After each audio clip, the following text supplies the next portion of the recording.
Reporting on the games you love by people who love to game. The MMO Reporter Network.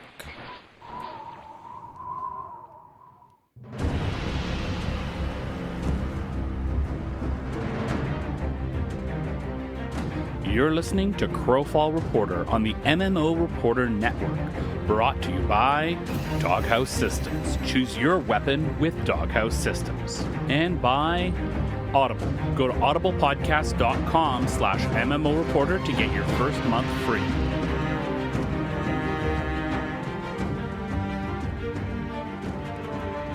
Hello, everybody, and welcome to another episode of Crowfall Reporter. This is episode 8. I'm Chris, and I'm joined by the ever so adorable Goaty.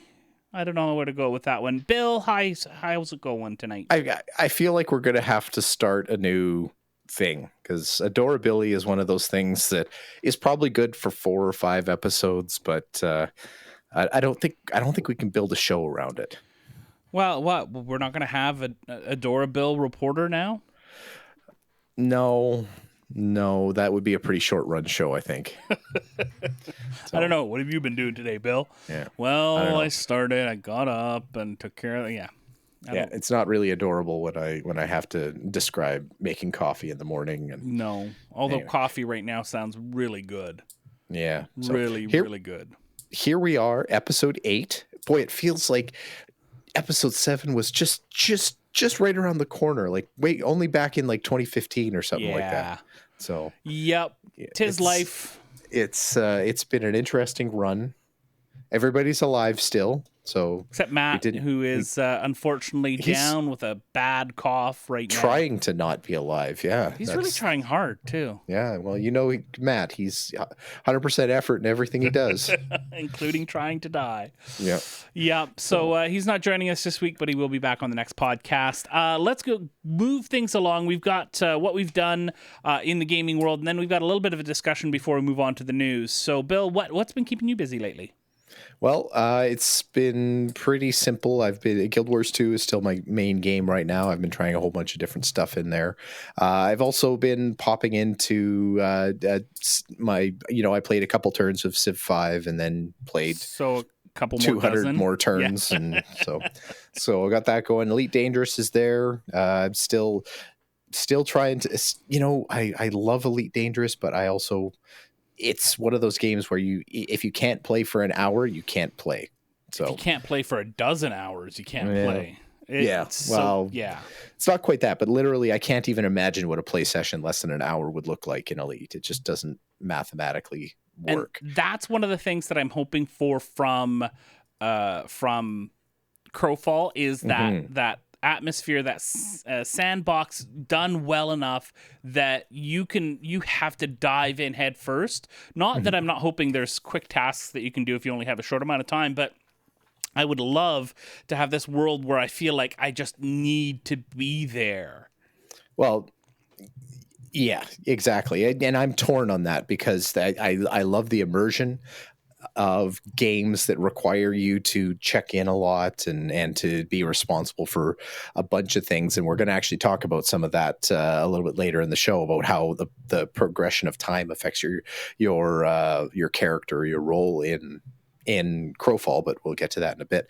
But at the same time, my reality is that getting an hour straight to sit down and play is sometimes pretty tough to finagle, and sometimes you need to be able to pop in and do something for 15 minutes, which is why I've actually been... Kingdom is for.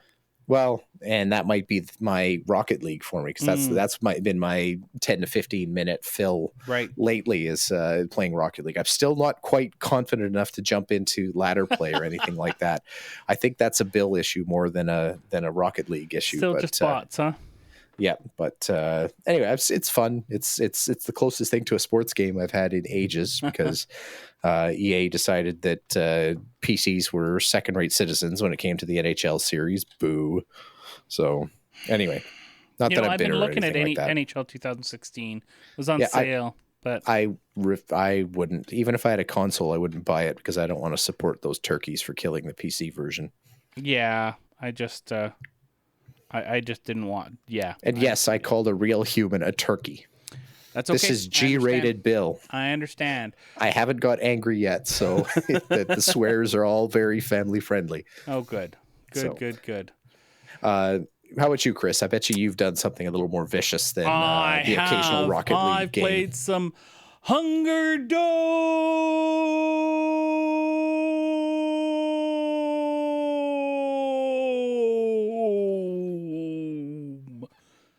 I played a little Hunger Dome. Did you? I did. Yeah. So it was Hunger Dome, eh? It was Hunger Dome. Because I've forgotten from when you actually started that what actually came first. Yeah, it was a lot of fun. I've been going in. I haven't in the last couple of weeks, but it's been since pre-Christmas that we've talked. So I've been in a few times. They've been doing fairly regular, still combat testing. This wasn't something that was on the books. When we last recorded, it was going to be a couple months break, a month and a half break, and then into the next phase. But they're still working on the client-side controller. I'm hoping to jump in tomorrow to get a chance to see how things look now. They've been continuing to make art updates to the game, looking more lush. And what I'm really excited about, though, is that client-side controller, because it's really what's been making things clunky, right? That and animation locks and stuff. But there's a lot of discussion on the forums actually about the animation locks, and it's hard to talk about. We'll go into more detail once you get into testing and you get a chance to play. I don't want to dig into a lot of the mechanics of it right now, because one, it is so early and they're just still testing stuff out, and two, it feels like a very one-sided discussion if I've played a lot of it and you haven't played any of it. Yeah, so, Beta 3 is a very long ways away. You know what? I don't think it's that far, though, because of the way in which, I'm Alpha 2, and I got into this pre-Alpha stuff, right? So I have a sneaky feeling that there's going to be snow on the ground again by the time Beta 3 rolls around.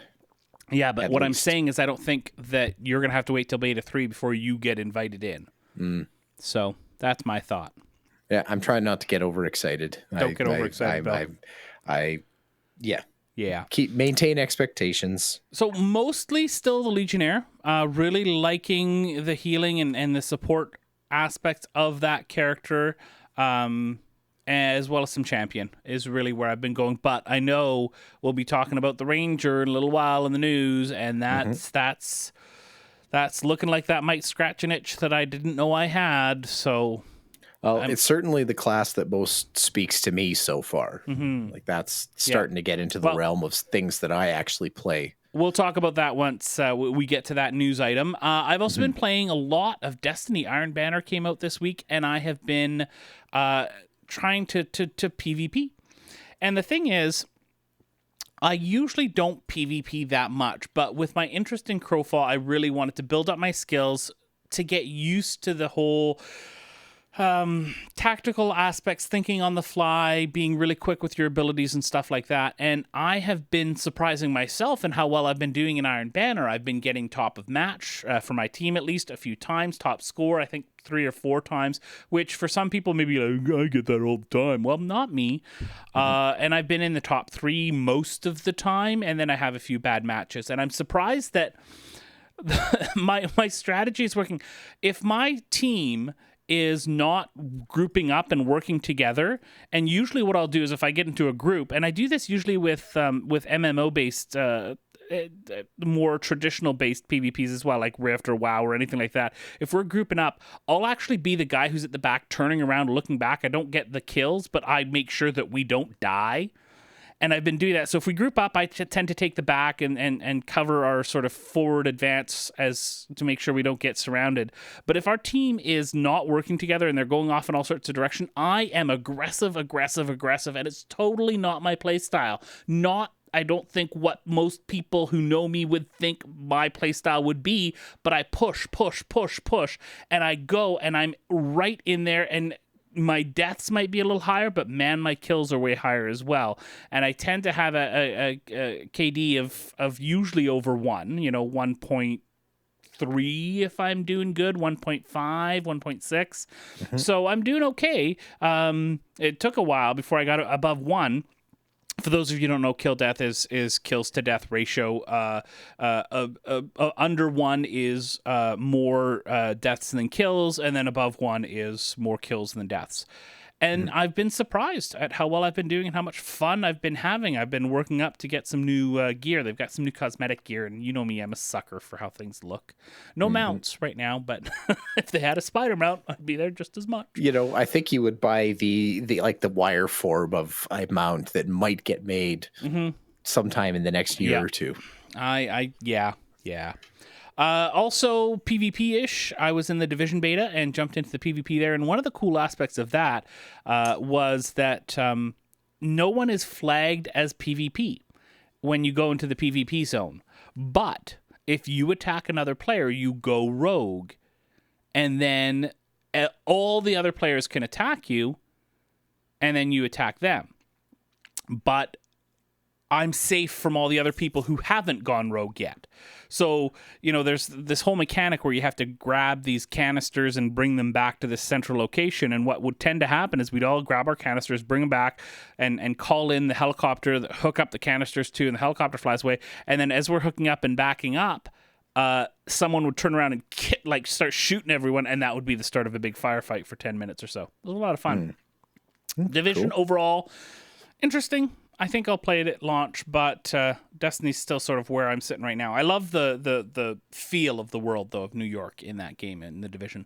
And then also I've been playing Neverwinter and Blade and Soul and Lotro as well to keep myself busy as I've been getting ready to go back to work. Yay! So, oh, right, the last time we recorded was also pre-surgery, so that was another thing that slowed us down from returning to podcasting was my surgery. So that's what has been keeping us busy in games. Thank you very much to our 31 patrons over at patreon.com/MMO Reporter. You are incredibly appreciated, and thank you so much. If you want to see the show keep going and want to support our growth, go to patreon.com/MMO Reporter. Now, before we move to the news, Bill, you and I were talking before the start of the show, in the pre-show, about what I called it a malaise in the Crowfall community right now. And what I mean by that is there seems to be a little bit of a lull in the creation of new content creators for Crowfall podcasts, sites. I think most, like, I couldn't find, I was looking, I couldn't find a fan site that was news-based or editorial-based about Crowfall. There's still a few YouTube and podcast-style shows that are going, ours included. But other than that, there's nothing really new that's come along. If I'm wrong, by the way, please send me links, listeners. We really very much appreciate that. But I see this big push that was going through Hunger Dome and all the way through the first couple of rounds of Hunger Dome now seems to be that with the fact that there's regular testing and the people who are in and there hasn't been any growth. It's just been testing where we are right now. There's been a definite shift into this more stagnant community, and that worries me a little bit, Bill. Well, and this is, I think this is something I might have said on I'm not sure if it was this show or another show, but this really is a pitfall of the whole crowdfunding notion, especially the way that Ace has done it, which is to do their crowdfunding and their Kickstarter before they've even started developing anything. Like they started from scratch after they had their successful Kickstarter, which, I mean, has some merits to it in that you're not building something without on fake money or anything like that. There's something to be said about having money in the bank, but the entire nature of games development basically lends itself to the point that, yeah, you're going to hit some periods where there's not really a lot of exciting news coming out. They're probably still working as hard as they ever were before. I don't think they're taking breaks or anything like that, but the gains that they're making aren't always apparent or exciting when they come out in news posts or anything like that. So it was probably to be expected, and I'm not stunned that there's a lull, because if there's a lull in development and news, clearly there's going to be a lull in the community as well, because the community is not just sitting there waiting for Crowfall and twiddling their thumbs. There's other stuff coming out, like The Division, like other new games that become available that people that have new and shiny and big news popping up while Crowfall still chugs along. So really it's just a dip.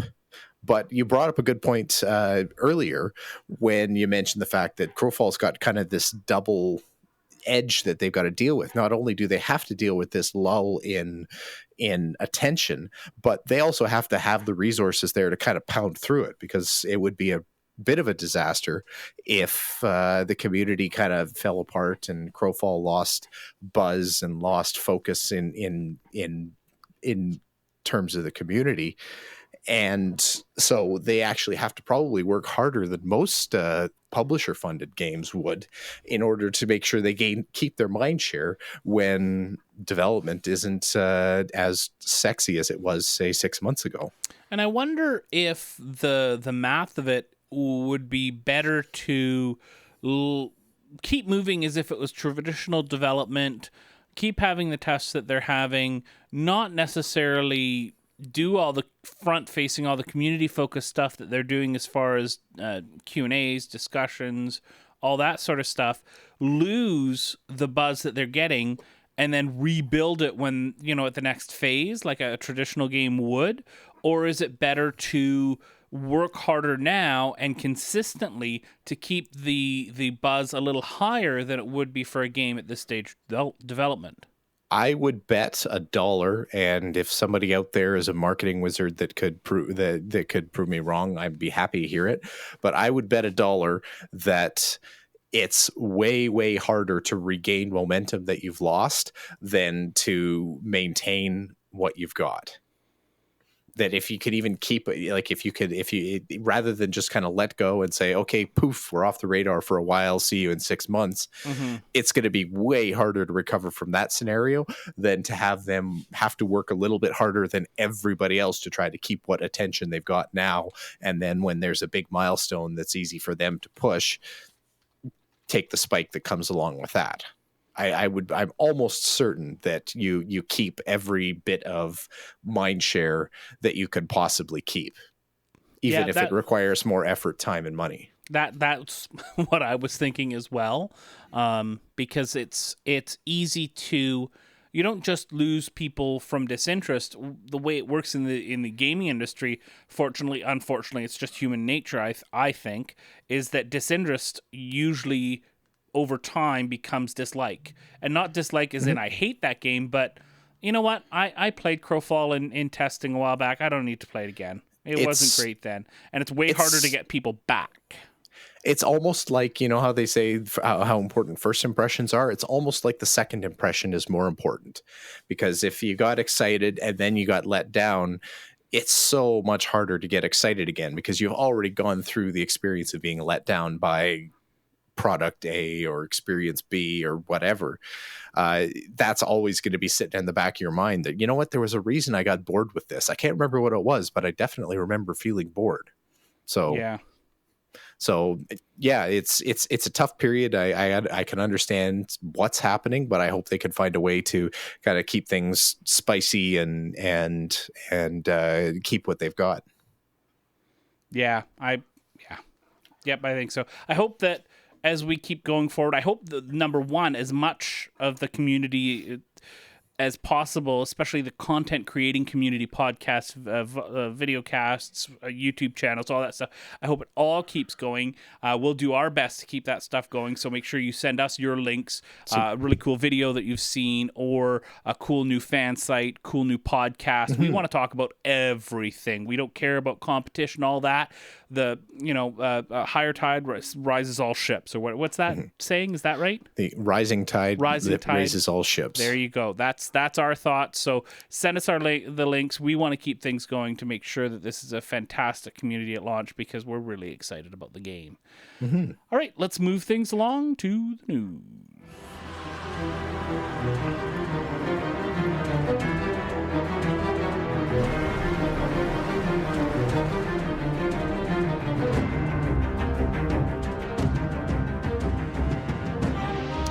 All right, our first big piece of news that we've got right now was the Ranger announcement from a little while back, and I have to say I am incredibly excited about this class, although not, I think, as excited as you are, Bill.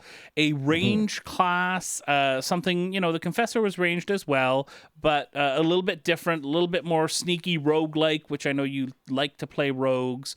A couple things that Artcraft wanted to approach when they were looking at this archetype. They wanted the ability to hide, the ability to set traps, and 2 different fighting styles. We'll talk about the 2 different fighting styles in a while, but interesting, the ability to set traps, the ability to hide. You could see it even in the Hunger Dome, how useful that would be to, now all of a sudden, if you have a ranger on your team, and I know probably by the time they get ranger, it won't be Hunger Dome anymore, but let's use that scenario. You've got a keep, you want to take it. It's now viable to rush in as a team into that central area of the keep, and then you have your ranger get set up, and you get an ambush ready, and you're all set to go. So that's completely different, and it will completely change the game, as each archetype will. I'm really excited about that. What do you think about we'll talk you know what, let me talk about a couple of other things before I ask you your thoughts. Why 2 different fighting styles, melee and ranged? Because the ranged is going to use ammunition. That's right, for your bow you're going to need to have arrows, and you can run out.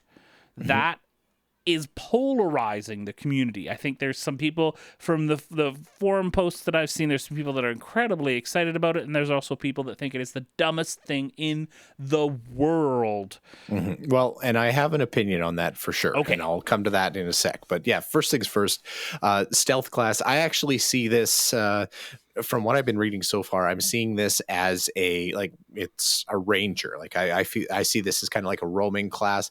It might even be a play style that engenders solo play, for the ability to scout, for the ability or even duo, right? Yep, or to manage a pinch point or something like that, kind of out in the world. I'm wondering how it's going to fit in a keep, because I can't imagine stealth is going to be that useful, especially if there's corners that's. I mean, you've got corner stealth that you can put a flipping centaur behind if you really want to. Yeah, you get a legionnaire stealth if you want, but. Anyway, it's that's how I kind of see that. I don't mind that kind of playing. Like if they actually stick to their guns and have scouting being a worthwhile play style and something that's valuable, then I could see myself having some fun with that. The traps are a nice touch and everything. I can almost see myself kind of holing up near a resource to protect it or something like that with some traps and be ready to either attack other roamers coming by looking to steal resources, or to at least slow down a group or a Zerg that's running by. And I don't know, that's an interesting play style that I'm already kind of starting to put myself into. So there's that. Yes. So we've got stealth, we've got traps, and the 2 different fighting styles. So the fact that you actually can go 2 different directions is a little bit scary, but a little bit cool too. Like when you look at the depth that the skill trees are going to be going into, which we'll talk about here next, that's encouraging that you could actually decide to be a melee focused ranger if you wanted, that your bow is there as a tool, or you could be that sniper where you've got your bow and you've put everything that you've got into the ability to fire, but it's a limited resource, and you have to have your plan B when you're out of arrows is to basically figure out how to run away. So that's an option in there too. I can see that. But okay, so the ammunition question, I'll jump in on that now, because I promised. I kind of like it, but I mostly hate it. Okay, so I had an opinion. Apparently, I have 2 opinions. I've always hated ammunition management for range characters. The most terrible experience I had with it was back in Dark Age of Camelot, where ammunition management was such a pain. Like you had to accept that if you were a bow class, that you just had basically half a bag's less inventory space than every other class in the game. That was just life, with the possible exception of stealthers, where you had to have a whole bunch of poisons and that kind of thing. But that was not as bad as what bow classes had to deal with, I think. Anyway, I spat it out eventually. Yeah. So there's that, and that was just not fun, because the way that I like to do it anyway is you could go buy arrows and that kind of thing, but if you wanted to make the good ones, you had to do just that. You had to craft your own bows. So you could only play for a little while, and then you had to build in a whole bunch of downtime where you had to craft and gather materials and that kind of thing. It was either expensive or it was time consuming or both. and it was blah. So I don't relish the notion of that. Now, that said, this is all dependent on how they implement the bow. I think if your bow is meant to be that 1 or 2 shots that you get where this is basically your opportunity to start the fight, because maybe you're a little bit weaker, maybe you're not, you don't have the health that say a champion or a legionnaire might have, so your advantage in the fight is going to totally depend on you landing a couple bow shots before they can close range on you. If that's the way it works, then that's not so bad. But if a ranger winds up being a class where you are supposed to be backline and your job is to rain arrows down, and halfway through a fight you run out of arrows, that's going to just suck. That's basically forcing you to play a class differently than you really wanted to. I don't think that this game will lend itself to that in any way because of the fluidity of the combat. I haven't seen any, even with the Confessor, which is a range class now, right? Mm-hmm. I haven't seen any times where the Confessor is able to sort of, okay, I'm here, you guys are there, I'm going to stand back for a while, shoot. It's always like this moving mass of bodies. And so that visual that you just had of the archer far away, the ranger far away, raining arrows down, shooting arrows into the group, I don't see that. But you might get, move, shoot, and then, the battle comes to you. Okay, go in and melee for a little while, stealth, out you go, back a couple shots. I see that way more than I see what you described. Yeah. Which is exciting to me. That's more fun. So that could be, but that's the thing. I can see the ranger being the kind of class that if they can't, well, there's 2 ways this can go. If they can melee with just about anybody, then people are going to just be upset that a ranger is going to be strong in range and strong in melee, and why would you ever play anything else? Or you're going to be strong in range, but combat lends itself to getting into melee fairly easily, and you're basically just a paper towel waiting to get ripped through. So yeah, I don't think there's a sweet spot in there that I really hope that they can hit, but I can also see a whole bunch of areas where they could land that would be awkward and not fun. I could see the ranger focusing on stuns and bleeds in their melee. Like, okay, I'm going to smack you a little bit and then I got to run away. Like those quick go in, go out shots where, the more, I forget what the name of it, the archetype that's the rogue, that would be a more sustained melee DPS, evading a lot, stab, lots of bleed, all that stuff. But the ranger will be, I think, just a couple of taps and then out and run away. Wear you down slowly, because of course the only way you can get, and I don't know if it's going to be that way in launch, nobody knows, but the only way you can get health back right now really effectively is by standing near fire. So if you have the same thing in the game, it's much more it's much more likely to be able to whittle people down little by little. Make sense? Yeah. Well, I think it's cool. We'll see how it goes.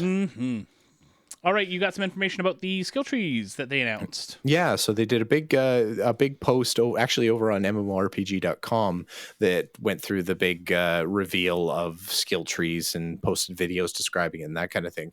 And it's shaping up to be a very, very deep system. So I'll go over the quick and dirty of it. I highly recommend going and checking out Thomas Blair's video on this, because he actually does a very concise but full of depth description of what's going on there. So I actually came away with, just watching that once, a pretty good feel for how it's going to go. So the skill system that's going to be in Crowfall is he's describing it as a passive skill system. So basically, time is what levels you. Your skills are going to grow over time. So whether you're playing or whether you're not playing, whatever skills you chosen to level or raise are going to go up. So really getting in on the ground floor of the game is going to be how you level the most or the fastest, unless except for one other way around that. I'll talk about that in a sec. So passive skill leveling. So that's the first thing. So before we even move on to anything else, Chris, what do you think of that? So the justification was that this was a system that was kind of inspired by Ultima Online, EVE Online, Asheron's Call, Star Wars Galaxies, the notion that you can raise your character just by being there and picking a direction you want your character to grow, not necessarily actually doing things. So what do you think? Passive, good? It can. I think in this implementation, it seems to be a fairly robust and worthwhile system. There are some things where being in game helps you out in some other parts of the game. So this part of the skill system, yeah, I don't mind that at all. It's going to be interesting to see as players join later on post-launch whether or not their participation is worthwhile. Or whether that's just going to be, useless cannon fodder. If, hey, okay, I've been here 9 months. Okay, that means I get to be, second in. Oh, you've been here 13 months. Okay, you're the general. You get to go in last because, we're going to be the fodder. Like all that sort of stuff. So, and that's the thing. And I think that's almost the unfortunate timing here of it, because it's very cool to see the skill system now, but there's got to be some reward in the game that's actually where you actually advance or improve based on what you do in game rather than just how long you've been around. Right. That's got to be something. And I'm sure it's just a system that hasn't been announced yet or something. Might be like, I remember them discussing disciplines. Yeah. Well, like earlier. I said, I couldn't even say exactly what, but it's got to be out there somewhere. So that's the unfortunate. I could see why that's a bit of a drama-inducing post, because it's the timing of it lends itself to that argument. Like, well, why would you even bother playing? You could just wait to level. So that's out there, and we'll see how that goes. I'm okay with the passive skill system. I mean, I really enjoyed Asheron's Call, but I was never at the top of the pyramid scheme in terms of experience, so I never really enjoyed any of that passive leveling. Right. But it's nice to know that you don't fall behind if you step away from the game for a while. Now, that said, I'll just jump into this right now. The advantage you have if you're a VIP, which is going to be a pay to be a VIP, or assume that's going to be the system, is that your subscription would make you a VIP. VIP, yeah. That gives you the ability. Regular humans can train one universal skill and one archetype skill at a time, whereas if you're a VIP, you could do one universal and 3 archetype skills. It's probably important to differentiate the universal and archetype skills now. So universal skills are skills that apply to basically your account. They're useful skills across any of the archetypes that you play, or at least most of the archetypes you play. And they seem to, what they showed up in the video is they fall under like armor categories, like the different kinds of armor you can wear, crafting, exploration, that kind of thing. And that's a very robust system with trees that have sub-trees built into them, which have other sub-trees built into them. And it looks deep. Archetype skills, on the other hand, are skills that are specific to an archetype. So the ranger, for example, is going to have probably a melee tree that you're going to be able to work your way through and specialize in certain areas and that kind of thing. So as you work through the tree, you level one node to 50 points, or something along those lines, and then you could choose to move on to the next node in the melee tree, or you could choose to put your points into the bow tree to make yourself a balanced character, or whatever. There's going to be lots of options in there, and anyway, yeah. So that's the quick and dirty of that. So VIPs have the advantage of being able to level more skills at once, but the theory is that even if you're a VIP, you're not going to be any more advanced than a non-VIP in a single archetype. So if you and I both start Legionnaires on day one, Chris, your Legionnaire will never advance faster than mine, even if you're VIP forever and I cheap out and just be a regular player. Okay. So that said, while your Legionnaire is growing at the same pace as mine, you could have a champion and, I don't know, I don't know. What would you even play? A knight, probably. Knight, Your champion and your knight would be advancing at the same rate, while as my champion and knight would be sitting there doing nothing. Right. So it's okay. I don't have to worry about it because I've got 73 months of VIP. Yeah, there you go. So what do you think? I read that, and my first blinking light in my head was, oh crap, pay to win. But the fact that it's quite literally not pay to win unless you consider being able to play all the classes. Because I mean, in theory, you're only ever going to be able to play one class at any given time. Right. So you're not paying to win so much as you're paying to be diverse. Which will work very well for me. I am an alcoholic after all. Yeah. So, and I am too, but I'm also cheap. So we'll see how that goes. Yeah. So I don't know. Anyway, I'm pretty happy with the way this is going. It worked out, quote unquote, well for Eve. The longtime Eve players really like the system. Now, whether it's the longtime Eve players love the game and have grown to love the system, or whether they've loved the system and grown to love the game, I don't know. But they seems like they're happy. Harry never complains about the way the skill system is. Yeah. Well, Harry also hasn't played Eve very much lately too. So no, but even when he was playing it a lot a few years ago, right? He was never talking about a strong dislike for the system. It just was the way it was. The interesting thing is that in Eve, unless you purchase skill levels and that kind of thing, it would take you about 27 years to maximize your Eve character. Has anybody done the math yet for this one? Nobody knows yet because they don't know the rate that we're going to be leveling at. That was actually one of the questions in the Q&A, if I remember correctly. Yeah. Or it was actually one of the questions from the MMORPG.com Q&A. Right. And they haven't nailed that down. They don't know what the skill gain rate is. So that's out there. And so there's the link on MMORPG.com to follow up on this. There's also an article over on the Dregs that has... It's actually a forum post. That actually talks about the specifics of the Ranger progression ranks and that kind of thing, and they're speculating on how long it takes to get to the various ranks and that kind of thing there. Yeah. So you can check that out. It's a little bit, I don't know. It's speculative, but it's a fun mental exercise for math geeks.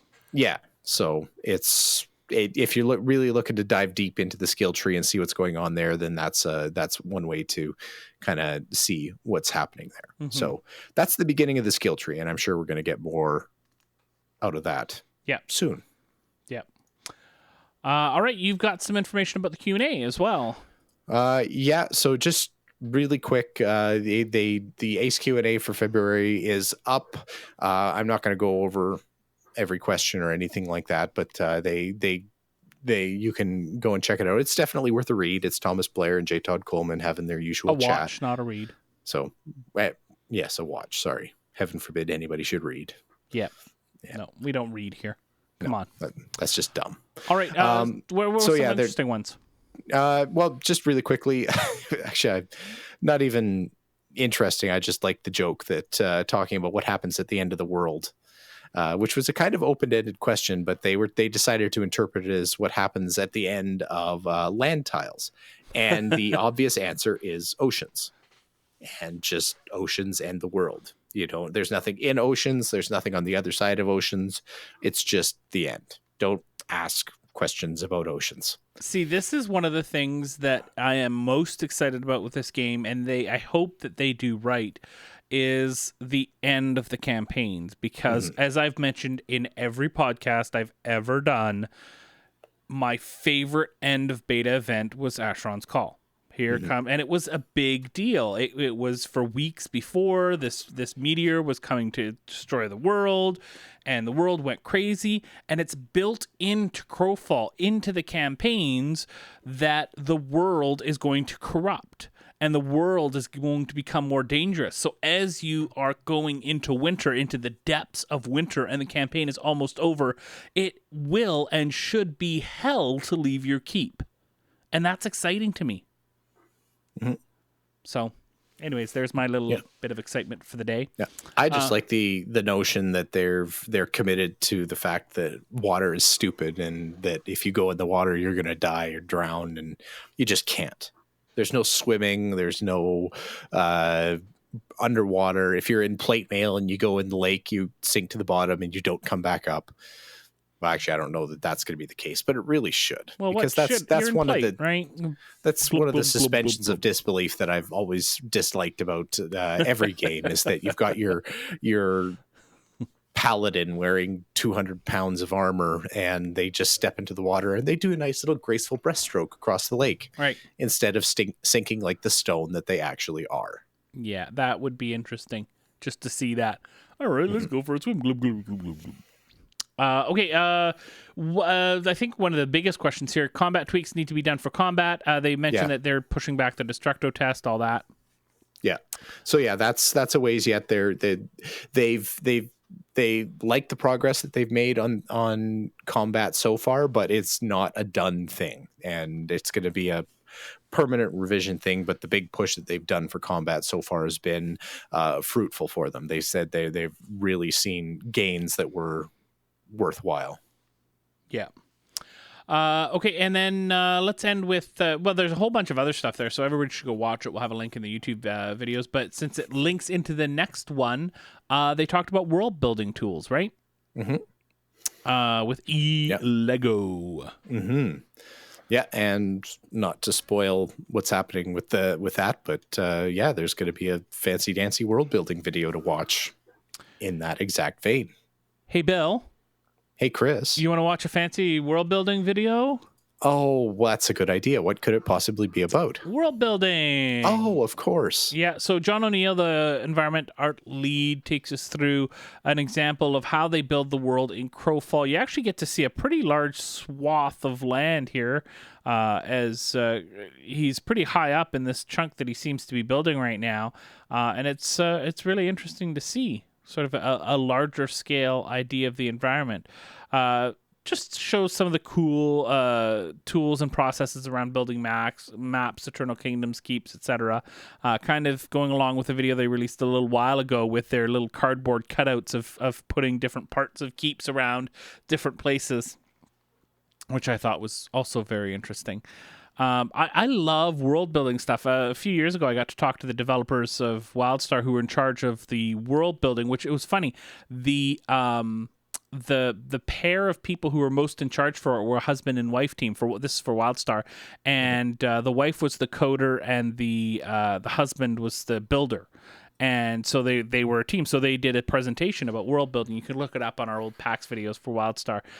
But it piqued my interest in world building. And now every time a game talks about building worlds, they show their tools. Ooh, that's interesting. I want to see more.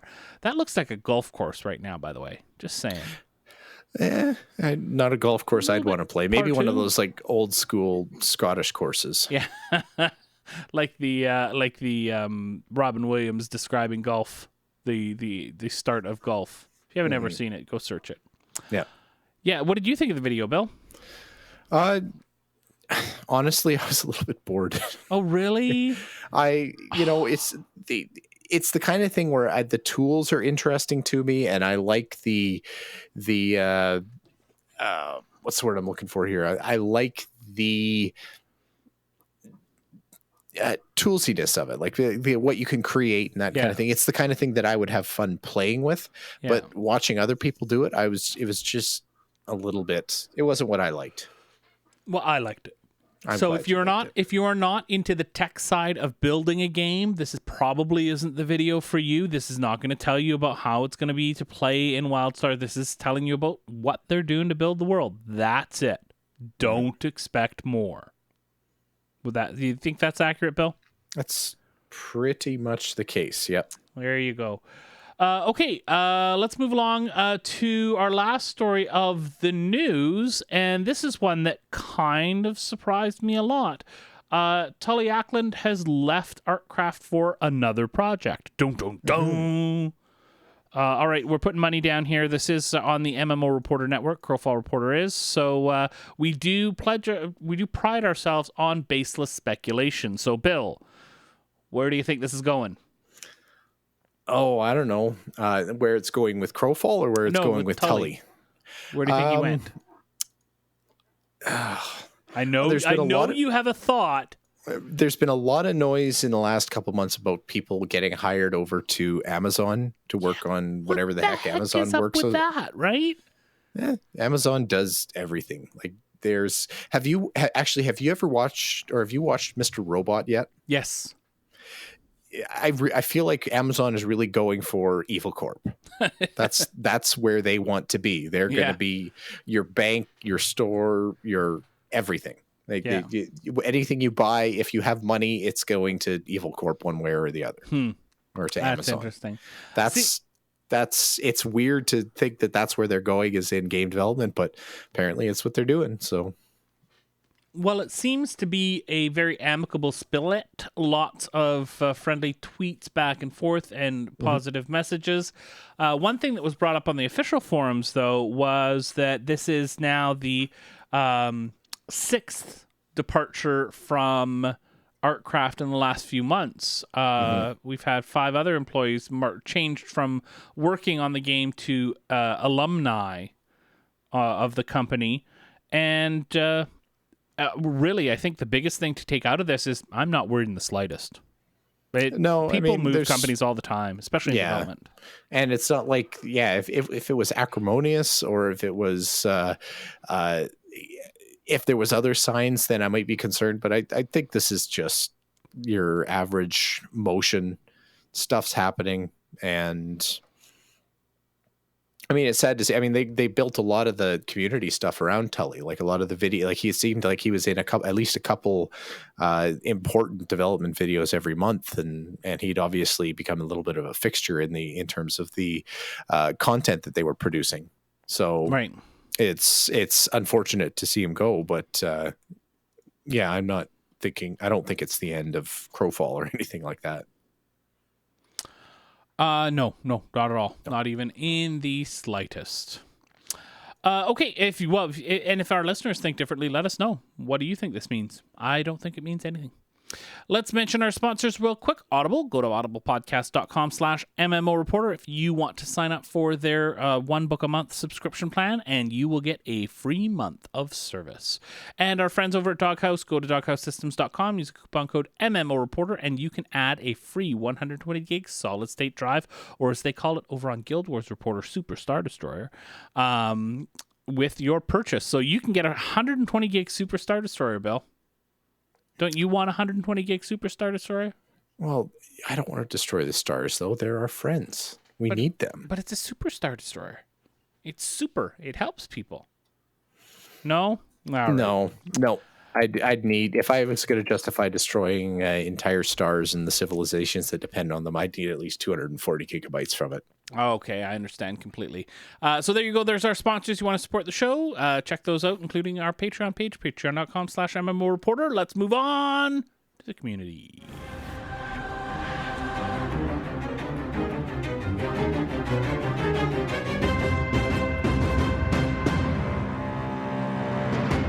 All right. Our first of our community bits here is another column over on MMORPG, talking about the skill system again, but approaching it in a little bit of a different way, and talking about. Okay, now I've lost my train of thought. Totally lost my train of thought. Okay. Different way of approaching the skill tree. So this is written by Timothy Tierless, and basically just approaching the skill tree from an idea that maybe it's copying too much from Eve, taking a little bit of a counterpoint to what we're coming from, where we said it was mostly positive, but it also it comes from Eve and a typical MMO style of leveling as well, with some of the other stuff that's in there. I don't know. Although I'm incredibly inarticulate right now, I thought it was a good read. It was a good read. One of the points that I think was really salient for me, and I don't know how you address this from Artcraft's perspective is that that the Eve system made it unappealing for new players to try the game. That's almost a direct rip from the thing. And that is 100% the case. Eve has always been interesting to me, but I don't have any faith that I could sit down in front of it right now and actually enjoy the game, because I am now, 8 years behind everybody else. But Bill, you could bring your tiny little ship into one of those huge battles you see that are so cool on YouTube and Twitch all the time, and you want to be a part of that, so you can bring your tiny little ship and basically be smaller than the missiles they're firing at each other.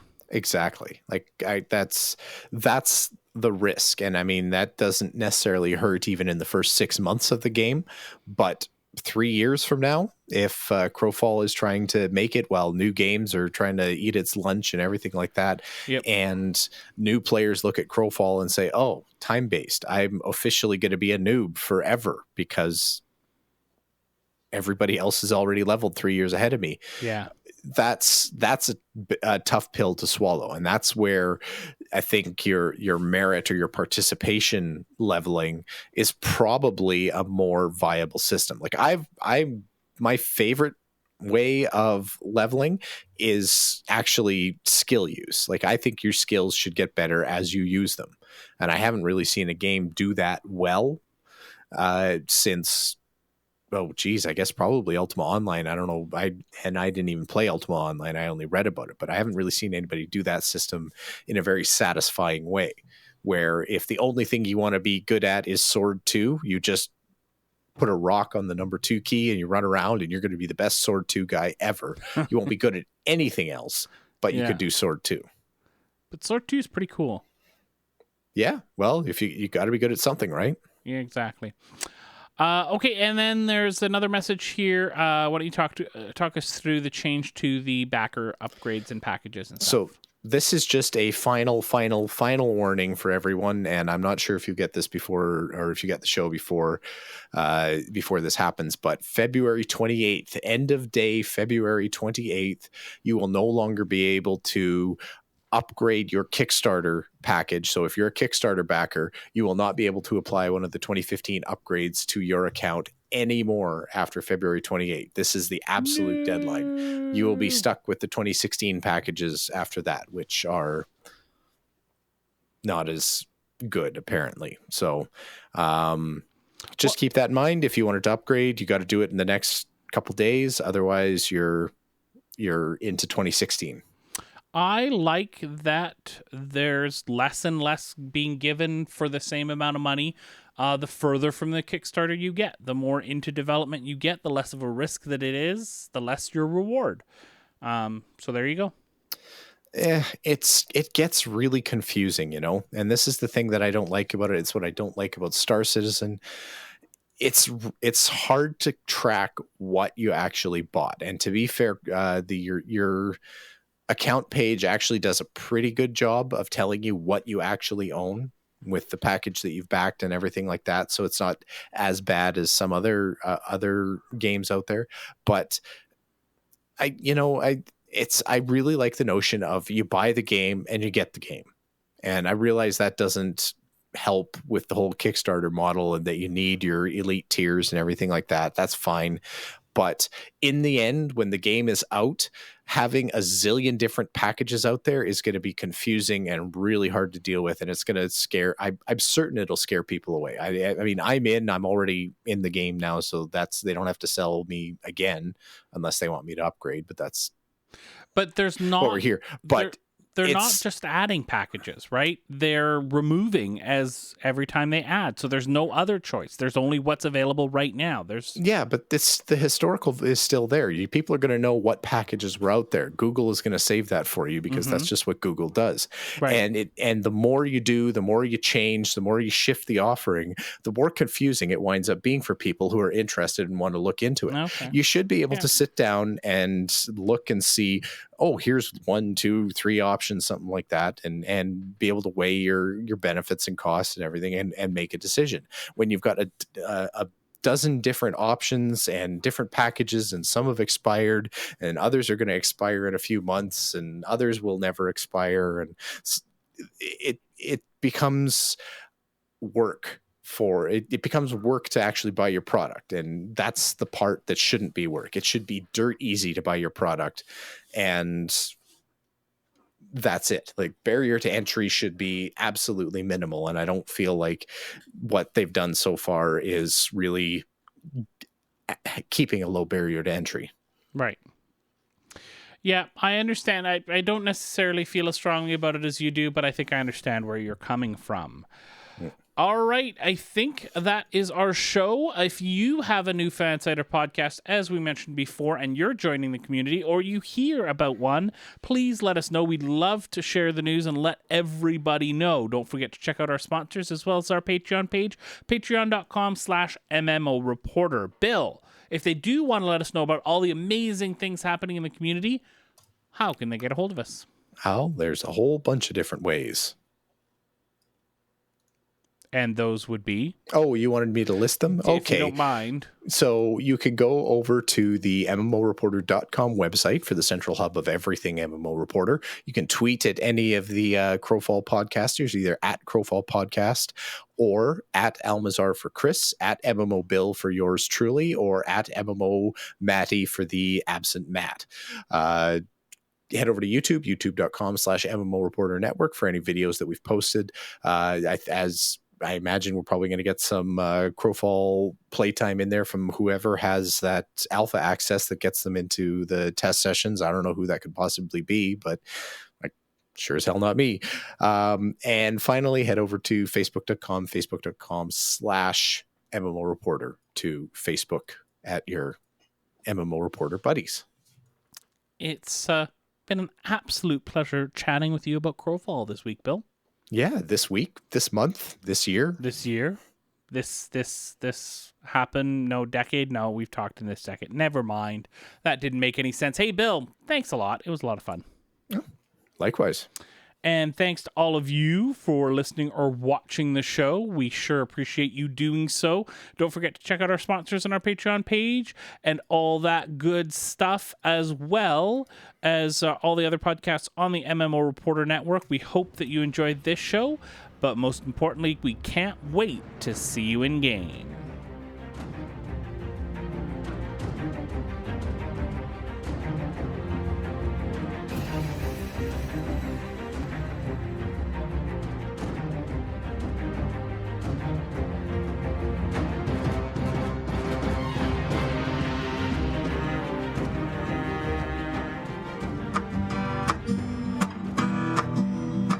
Thanks for watching the video, everybody. Don't forget to check out all the other podcasts at MMOreporter.com or by clicking on any of the links here. And please check out our Patreon campaign at patreon.com/MMOReporter. Thanks, everyone, and see you in game.